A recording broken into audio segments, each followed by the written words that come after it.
All right, so Father's Day gave me this. It's the 3-inch Japalura by Armattan. I get it ready to fly, and I have some 4S batteries, 850 milliamp hour, 95C that I slapped on the top. Other upgrades include TBS Crossfire, 900 megahertz, and paired with this bad boy and a full radio. So we just recently came back from a trip, Moab, Utah. I needed something that would really keep the distance without losing these little bad boys. It flies awesome. It's very similar to the 5-inch. This is the Rooster. It's different. I mean, you can't compare apples to apples, but this is definitely not one of your tiny little indoor quadcopters.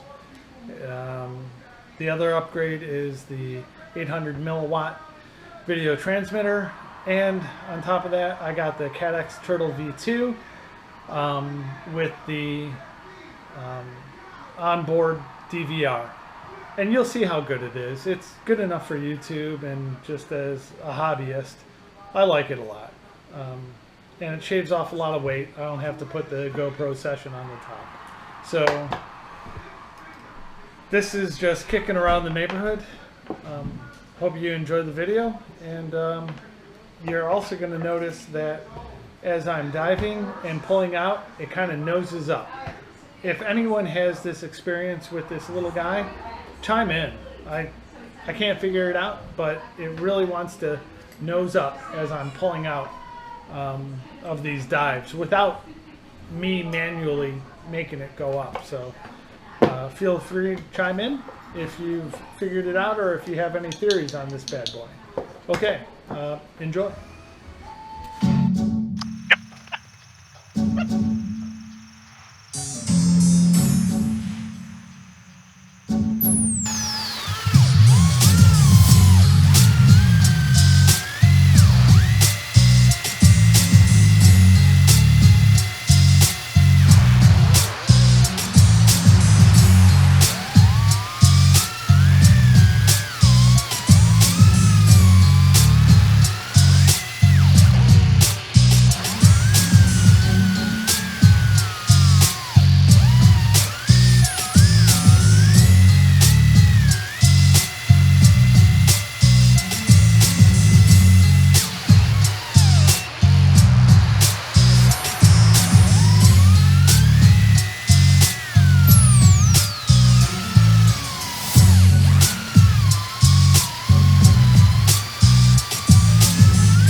What's in the box? Not taking it.